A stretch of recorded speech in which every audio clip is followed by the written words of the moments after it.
Hello नमस्ते साथीहरू। आज मैले 2016 मा रिलिज भएको बलिउड सर्भाइभल मुभी ट्र्यापको एक्सप्लेनेसन लिएर आएको छु, जहाँ एकजना व्यक्ति केही कारणवश एउटा नयाँ बन्दै गरेको बिल्डिङको 35औं तल्लामा एक्लै खाना र पानी बिना थुनिएपछि ऊ कसरी कुन आइडियाले बाहिर निस्किन्छ त, या उसको त्यही मृत्यु हुन्छ हो। यी सब कुरा थाहा पाउनको लागि भने तपाईहरुले हाम्रो यो भिडियोलाई अन्तिमसम्म हेर्दिनु होला। यो मुभीको सुरुवातमै हामीलाई शौर्य नाम गरेको केटालाई देखाउँछ, जो अफिसमा बसेर त्यही काम गर्ने एकजना केटी नुरीलाई कल गरिरहेको हुन्छ। वास्तवमा शौर्यले धेरै समयदेखि नुरीलाई मन पराउने भएकोले उसले नुरीलाई बहाना बनाउँदै कल गरिराख्छ, तर ऊ त्यस्तो फ्लर्टिङ टाइपको केटा पनि हुँदैन। ऊ त लजालो सिधा पाराको हुन्छ। त्यसैले त ऊ सुरुवातमा नुरीसँग फोनमा बोल्न पनि सक्दैन थियो, तर एक दिन भने उसले हिम्मत गरेर नुरीलाई आज डिनरसँगै खाना जम्न है भनेर सोध्छ। उताबाट नुरीले पहिला त वास्तै नगरे चाहिँ गर्छ, तर पछि सायद शौर्यको आफूप्रति गरेको त्यस्तो मेहनत र उसको सोझोपनलाई देखेर होला हुन्छ भनेर जवाफ दिन्छे।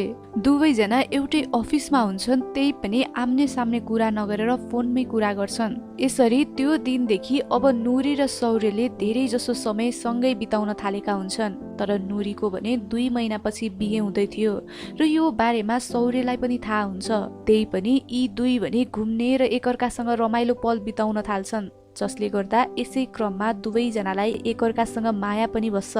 शौर्यको त्यति राम्रो स्यालेरी पनि हुँदैन, त्यसैले ऊ 2-4 जना केटाहरूसँग अपार्टमेन्ट सेयर गरेर बस्ने गर्थ्यो। र एक दिन भने नुरीलाई उसले आफ्नो अपार्टमेन्टमा लिएर जान्छ र त्यहाँ दुवैजनाले केही क्वालिटी टाइम पनि बिताउँछन्। अनि त्यही क्रममा शौर्यले मुसाको आवाज सुनेर यस्तो तर्सेर डराउँछ कि लाग्छ उसले कुनै भूत नै देखे जस्तो। वास्तवमा शौर्यलाई मुसासँग निकै नै डर लाग्दो रहेछ। नुरी भने शौर्यको मजाक उडाउँदै हाँस्छे र केही समयपछि एक्कासी निराश हुँदै, शौर्य म पर्सि घर जाँदैछु बिहेको लागि। यसरी त हुँदैन नि शौर्य भन्दा शौर्यले नुरीलाई त्यही डाइरेक्टली नै मसँग बिहे गर नुरी भन्दै बिहेको लागि प्रपोज गर्छ। तर नुरी भने प्र्याक्टिकली सोच्ने भएकोले कसरी हुन्छ शौर्य, हामी बिहे गरेपछि पनि यही अपार्टमेन्टमा बस्ने हो त, हुँदैन नि त यसरी शौर्य भन्दा शौर्यले यहाँ त कहाँ बस्ने, म अर्को अपार्टमेन्ट लिन्छु नि त भनेर सुनाउँछ। तर नुरीले भने शौर्यसँग, शौर्य हामीसँग त्यत्रो पैसा कहाँ छ त, अनि पर्सि नै मेरो बिहे हुँदैछ, कसरी सबै कुरा म्यानेज हुन्छ त भनेर सुनाउँदा शौर्यले फेरि नुरीलाई म जसरी नै अपार्टमेन्ट मिलाउँछु र हाम्रो पनि घर हुन्छ, चिन्ता नगर भनेर सम्झाउँछ। र शौर्यको ती कुरा सुनेर नुरी पनि खुसी हुन्छ। अनि अब भने शौर्य फ्ल्याट खोज्न थाल्छ र केही ब्रोकरहरूसँग पनि भेट्न थाल्छ। तर शौर्यको बजेट पनि थोरै 15,000 जति, त्यही माथि तुरुन्तै चाहिने भएकोले कसैले पनि उसको बजेटमा फ्ल्याट खोज्नै मान्दैनन् र त्यतिमा त फ्ल्याट नै आउँदैन भन्दै उसलाई फर्काउँछन्। तर एकजनाले भने हुन्छ जस्तो कुरा गर्छ, तर पछि शौर्यसँग डिपोजिट राख्ने पैसा पनि हुँदैन र उसले 2 हप्तापछि स्यालेरी आउँछ अनि त्यसपछि दिन्छु भन्दा त्यो ब्रोकरले पनि मान्दैन। र उनीहरूको त्यही कुरा उता साइडमा बसेको एकजना अर्को ब्रोकरले सुनिरहेको हुन्छ। त्यसैले उसले शौर्यलाई भेटेर मसँग फ्ल्याट छ, म तपाईलाई 15,000 मै दिन्छु भनेर एउटा नयाँ बिल्डिङमा लैजान्छ, जुन अझै बाहिरबाट भने कम्प्लिटली रेडी भएको हुँदैन, तर भित्र बिल्डिङ भने मान्छेहरू बस्नलाई रेडी भइसकेको हुन्छ। र त्यो मान्छेले शौर्यलाई तपाईँ यहाँ 3 महिनासम्मको लागि आनन्दले बस्न सक्नुहुन्छ, किनकि सरकारी कामले गर्दा यो बिल्डिङ 2 वर्षदेखि बन्द छ र 3 महिनामा सायद यसको फाइनल हुन्छ होला। त्यसैले केही चिन्ता नगरी आनन्दले बस्नु भनेर अपार्टमेन्ट देखाउन लैजान्छ, जुन 35 तल्ला माथिको फ्ल्याट हुन्छ, जहाँ एसी, फ्रिज, टिभी, सोफा सबै हुन्छन्। त्यति भएपछि त शौर्यलाई सुनमा सुगन्ध भए जस्तै हुन्छ र त्यो फ्ल्याटलाई फिक्स गरेर आफ्नो सामान लिन पहिलाको फ्ल्याटमा जान्छ र त्यही दिन यता नयाँ अपार्टमेन्टमा सिफ्ट हुन्छ। त्यो दिन ऊ राति नै सिफ्ट भएर आएकोले तल बिल्डिङ हेर्न बस्ने वाचम्यानले शौर्यलाई माथि रुममा गएको देखेकै हुँदैन र ऊ त मस्तले सुतेको हुन्छ। यता शौर्य भने त्यो दिन थकाइले गर्दा आफ्नो मोबाइल चार्जमा राखेर सुत्छ, तर त्यसको केही समयपछि नै चार्जर हल्लेर मोबाइल चार्ज हुनै पाउँदैन। जब बिहान शौर्य उठ्छ, फोन हेर्दा चार्ज नभएको कारणले गर्दा स्विच अफ नै भएको हुन्छ। त्यसैले मोबाइल चार्जमा राखेर फ्रेस हुन जाँदा तारामा पानी नै हुँदैन। त्यसैले उसले हतार हतार पिउने पानीले हात मुख धोई कपडा लगाएर बाहिर निस्किन्छ, किनकि त्यो दिन नुरीलाई लिन जानुपर्ने हुन्छ। तर हतारले गर्दा मोबाइलभित्र बिर्सेकोले छिटो ढोका खोलेर रुमभित्र पस्छ र मोबाइल हेर्दा नुरीको फोन आएकोले उसले एकछिन नुरीसँग त्यही बसेर बोल्छ। उताबाट नुरीले कता हो तिमी, म स्टेसनमा छु, आऊ चाँडै नै, नत्र घर जान्छु म भन्दै सुनाइरहेकी हुन्छे। त्यसैले उसले ल ल नुरी म आइहाले, नआत्त्यौ भनेर ढोकातिर जान मात्र के लागेको हुन्छ, हावाले गर्दा ढोका लक हुन्छ र पहिला फोन लिन रुमभित्र आउने चक्करमा सौर्यले रुमको चाबी त्यही बाहिरै छोडेर भित्र आएको हुन्छ। त्यसैले त्यो रुम अब बाहिरबाटै लक हुन्छ। सौर्यले सुरुमा त ढोका खोल्ने धेरै कोसिस गर्छ, तर उसको त्यो कोसिसको केही सिप नै लाग्दैन, किनकि धेरै समय भएकोले ढोका पनि पुरै जाम भएका हुन्छन्। अब भने धेरै ढिलो भएकोले सौर्यले नुरीलाई फोन गर्छ, तर उताबाट भने फोन नै उठ्दैन। त्यसैले केही उपाय नै नदेखेर फ्रस्ट्रेट हुँदै उसले चाबी खोल्ने मान्छेलाई फोन गर्छ, तर त्यो मान्छेसँग सबै कुरा भएर आफ्नो लोकेसन दिने बेलामा भने मोबाइलको चार्ज सिद्धिएकोले स्विच अफ नै हुन्छ र फोन सौर्य त्यसपछि आत्तिदै मोबाइल चार्ज गर्न थाल्छ र तनावले गर्मी भएकोले एसी खोल्दा बत्ती नै जान्छ, किनकि एसीले पावर बढी लिने भएकोले पावर नै काटिन्छ। अब भने सौर्य निकै नै आत्तिदै किचनमा जे जति सामान भेटिन्छ त्यसैले ढोका फोड्न थाल्छ, तर ढोका खोलिनुको सट्टा उल्टै उसको औलामा नमजाले लाग्छ र ठुलो घाउ हुन्छ। त्यति ठुलो बिल्डिङमा त्यहाँ ऊ बाहेकहरू कोही पनि हुँदैनन्। हुन त एउटा वाचम्यान हुन्छ, त्यो पनि निकै नै तल, अनि बुढो भएकोले कान पनि नसुन्ने हुन्छ। सौर्यले चिच्याउँदै वाचम्यान वाचम्यान भन्दै बोलाउँछ, तर त्यति माथिबाट बोलाउँदा कसैले पनि उसको आवाज नै सुन्दैनन्। सुनुन् पनि कसरी, रात दिन गाडीको आवाजमा त उसको आवाज त्यही माथि नै हराउँथ्यो। अनि यसरी राति पनि हुन्छ र ऊ भने त्यही अपार्टमेन्टमा गुमनाम बन्द भएको हुन्छ। राति टर्च लाइट बाल्दै मान्छेहरूलाई इसारा दिन्छ, तर कसैले पनि त्यति चम्किलो सहरमा उसको लाइटलाई वास्तै गर्दैनन्। त्यसैले हरेस खाएर त्यो दिन ऊ यत्तिकै त्यही सोफामै कति बेला निदाउन पुग्छ पत्तै हुँदैन। अनि अब भने अर्को दिन बिहान उठेर पानी खान बत्तल हेर्छ र धारा खोल्छ, तर कतै पनि पानी नै हुँदैन र त्यही माथि बत्ती पनि छैन। अनि खानलाई केवल एक प्याकेट बिस्कुट बाहेक अरू केही पनि हुँदैन। यसरी ऊ एउटा अग्लो बिल्डिङको अपार्टमेन्टमा एक्लै बिना खाना र पानी थुनिएको हुन्छ र त्यही माथि बत्ती पनि हुँदैन। र उसले त्यो दिन पनि तल वाचम्यानलाई बोलाउने कोसिस गर्छ, तर उसको त्यो कोसिस केही काम नै हुँदैन। अनि रुममा भएका हरेक सामानले ढोका फुटाउने कोसिस पनि गर्छ र यतिसम्म कि टिभीलाई त्यही माथिबाट तल पनि फाल्छ, ताकि कसैले देखेर मद्दत गर्न सकोस् भनेर। तर त्यति गर्दा पनि त्यो बिजी सहरको मान्छेहरूले भने उसलाई देख्दै देख्दैनन् र उसको आवाज पनि सुन्दैनन्। चिच्याउँदा चिच्याउँदै बोली समेत सुकिसकेको हुन्छ, तर पनि उसको हिम्मत भने टुटेको हुँदैन। उसले त्यही बाँकी रहेको एउटा बिस्कुटलाई थोरै थोरै गर्दै खान्छ र केही बेर रेस्ट गर्छ। अनि त्यसको केही समयपछि भने उसलाई एउटा आइडिया आउँछ, जसमा उसले त्यही भएको कार्टुनमा टुथपेस्टले हेल्प स्वर्ग अपार्टमेन्ट रुम नम्बर 3051 भन्दै लेखेर 2-3 चोटिसम्म तल फाल्छ।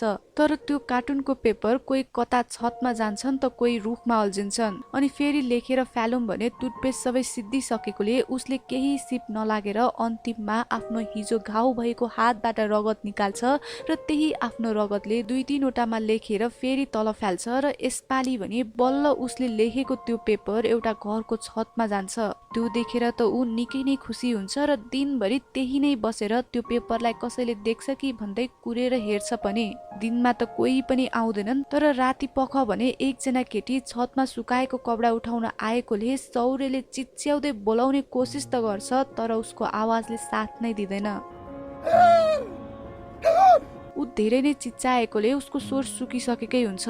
त्यसैले एउटा भाडा लिएर रडमा ठोक्दै बोलाउने कोसिस त गर्छ, तर उसको त्यो कोसिस पनि सफल हुन सक्दैन। अनि यत्तिकै अँध्यारोमा टर्च लाइट बाल्दै किचनतिर अलिकति बाँकी रहेको बिस्कुट लिन आउँदा उसले किचनको एउटा कुनामा मुसालाई देख्छ, जसले गर्दा ऊ डराएर अँध्यारोमै भाग्न खोज्दा भित्तामा ठोकिएर त्यही बेहोस नै हुन्छ। तर जब ऊ बिउजिन्छ बिहान भइसकेको हुन्छ र किचनको धारामा पानी आइरहेकोले नि ऊ पानी पिउन जानै सक्दैन, किनकि त्यहाँ अझै पनि हिजोको मुसा बसिरहेको हुन्छ, जसलाई देखेर ऊ जानै सक्दैन र त्यही अलिकति आएको पानी पनि यत्तिकै बगेर खेर जान्छ र केही समयमै पानी आउन पनि बन्द हुन्छ। साँच्चै नै उसले कति दिन भइसकेको हुन्छ पानी नखाएको। त्यही पनि मुसाको डरले गर्दा आइरहेको पानी पनि पिउन सक्दैन। साथमा हिजो भित्तामा ठोकिँदा चस्मा फुटेकोले जुत्ताको तुनाले अड्काएर लगाउँछ र फेरि कसरी निक्लिन सकिन्छ भनेर यताउति हेर्न थाल्छ। तर केही उपाय नै नलागेकोले उसले आफ्नो अन्डरवेयरको इलास्टिक निकालेर अनि त्यही भएको सामानबाट गुलेली बनाउँदै तल छतमा कपडा निकाल्न आएकी केटीलाई सानो सानो ढुङ्गाले हानेर इसारा दिन्छ। तर त्यो केटीले भने उसले दिएको त्यो इसाराको केही मेसै पाउँदैन। अनि त्यसपछि फेरि पनि सौर्यले हार नमानी आफ्नो कपडा च्यातेर रेलिङमा हेल्प भनेर लेख्छ। तर अझै पनि उसको त्यो कोसिस सफल हुनै सकेको हुँदैन। ऊ त्यहाँ थुनिएको पनि धेरै दिन भइसकेको हुन्छ र यत्रो दिनसम्म भोकै प्यासै भएकोले ऊ निकै नै कमजोर भइसकेको हुन्छ। त्यसैले अति नै भएर पानी खोज्न टोयलेटको भाडाहरूमा हेर्छ, तर कतै पनि एक थोपा पनि पानी हुँदैन। तर यस्तै एक दिन भने त्यही छतकी केटीले सौर्यले रगतले लेखेर फ्यालेको कार्टुनको कागजलाई देखेर ऊ त्यही बिल्डिङमा आउँछ र वाचम्यानलाई दाइ यहाँ कोही बस्छ र भनेर सोद्धा वाचम्यानले नाइ 2 वर्षदेखि त यो बन्द छ, कोही पनि बस्दैनन् यहाँ भन्दै जवाफ दिन्छ। तर केटीलाई भने पक्कै कोही त छ भन्ने लागेर माथि भर्याङ चढ्दै जान्छे र उता सौर्य भने त्यो केटी आइरहेको देखेर एउटा आशा लिँदै जोड जोडले धोकामा हान्छ। तर यता त्यो केटी जति जति बिल्डिङको माथि चढ्दै जान्छे त्यति सुनसान भएकोले उसलाई डर लाग्छ र सायद केही गलत हुन्छ कि भन्ने डरले होला ऊ फर्केर घर जान्छे र त्यो कागजलाई त्यही बाटोमै फालिदिन्छे। अनि सौर्यको त्यो आश पनि त्यही मर्छ र ऊ निकै नै निराश हुन्छ।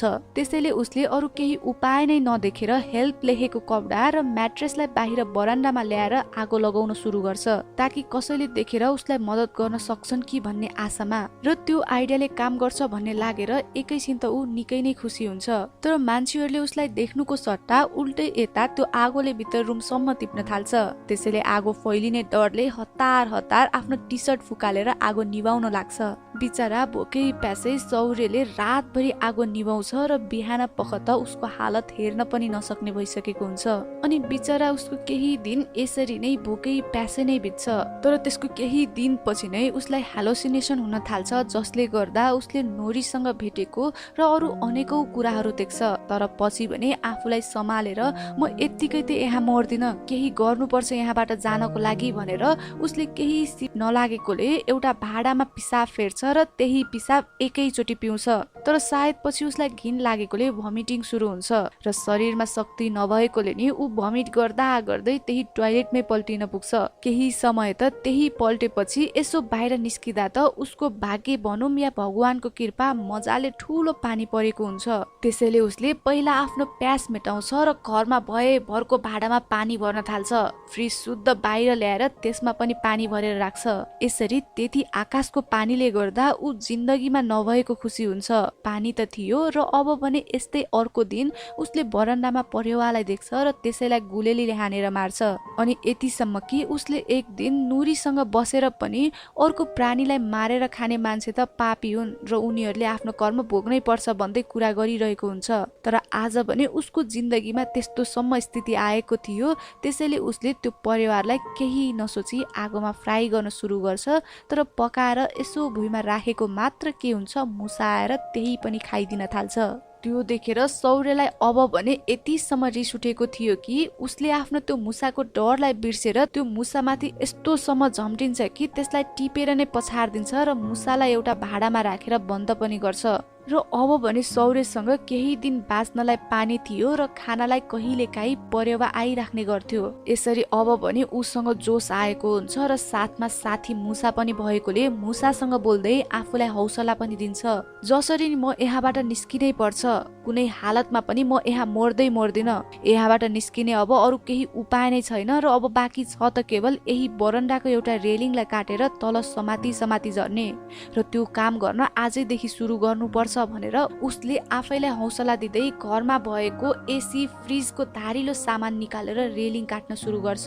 यसरी बिचरा मासु नखाने सौर्यले अब देखे जतिको साङ्ला कमिला सबै खाँदै बाँच्ने उपाय निकालेको हुन्छ। रेलिङ काट्न त थाल्छ, तर काट्ने राम्रो हतियार नै नभएकोले त्यति काट्न पनि धेरै नै समय लागेको हुन्छ। अनि उसको बिस्तारै मन आतिन थाल्यो भने पनि उसले आफैलाई सौर्य बाहिर जाने हो र गएर मक्खन लगाएर पाउभाजी खाने हो, चपाती खाने हो र चिसो चिसो गोला खाने हो, त्यसैले यहाँ मर्ने होइन भन्दै हौसला दिन्छ र फेरि रेलिङ काट्न थाल्छ।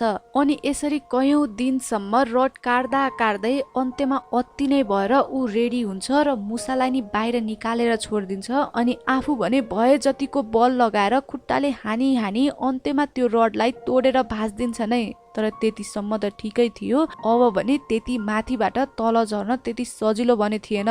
भनिन्छ नि मान्छेलाई आपत परेपछि जस्तो पनि डर हराउँछ भनेर, त्यसैले नि होला सौर्य पनि त्यहाँबाट आजाद हुनको लागि रिस्क लिएर नै त्यहाँबाट एक एक गर्दै तलतिर झर्न थाल्छ।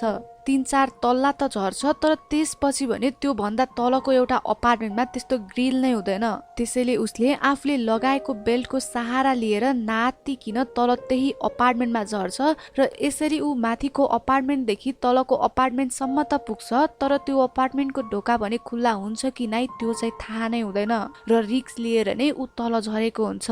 अनि नभन्दै अन्त्यमा भाग्यवश त्यो ढोकामा लक गरेकै हुँदैन र ढोका खोलिन्छ। त्यसैले त्यो देखेर सौर्यले लामो सास फेर्दै जनतन गरेर त्यत्रो भर्याङ ओर्लेर तल झर्छ र त्यसरी दुःख गरेर अन्त्यमा आफ्नो मृत्युसँगै लडेर बाहिर निस्किन्छ। निकै नै कमजोर भएकोले सौर्य लटखराउँदै वाचम्यानको अगाडिबाटै जान्छ र वाचम्यान भने सौर्यलाई देखेर अचम्म मान्दै एकछिन त एकोरो भएर नै हेरिराख्छ। सौर्य यतिसम्म कमजोर भएको हुन्छ कि ऊ हिँड्न पनि सकेको हुँदैन र लड्दै पल्टिँदै हिँडिरहेको हुन्छ र यतिसम्म कि उसले लगाएको प्यान्ट समेत पनि फुस्किन्छ। अनि यसैसँग डाइरेक्टली मुभीको सिन हस्पिटलमा देखाउँछ, जहाँ सौर्य एडमिट भएको हुन्छ र नुरी उसलाई भेट्न आएकी हुन्छ। सौर्यको त्यस्तो हालत देखेर नुरी निकै नै दुखी र रोलाजै गरेकी हुन्छ। उसलाई देखेर सौर्य पनि निकै नै खुसी हुन्छ र उसले नुरीको हात समात्न खोज्दा नुरीले आफ्नो हात निकाल्छ, किनकि त्यो अधिकार अब सौर्यसँग थिएन। नुरी अब अरू कसैकी भइसकेकी हुन्छ।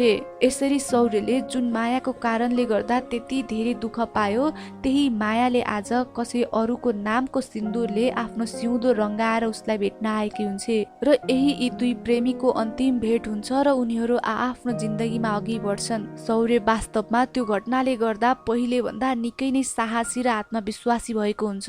उसको अब पहिला चाहिँ जिन्दगी सुरु हुन्छ, नयाँ जब र नयाँ गन्तव्यतिर। अनि यहाँ मुभीको अन्त्यमा सौर्य फेरि त्यही अपार्टमेन्टमा जान्छ जहाँ कन्स्ट्रक्सनको काम सुरु हुँदै हुन्छ र उसले त्यो दिन बिना डर त्यही रुममा गएर झ्यालबाट तल हेरेर फर्किन्छ। यसरी मृत्युलाई जितेको सौर्यको यो कहानी यतिसम्म हुन्छ र यो मुभीको समाप्त पनि यही हुन्छ।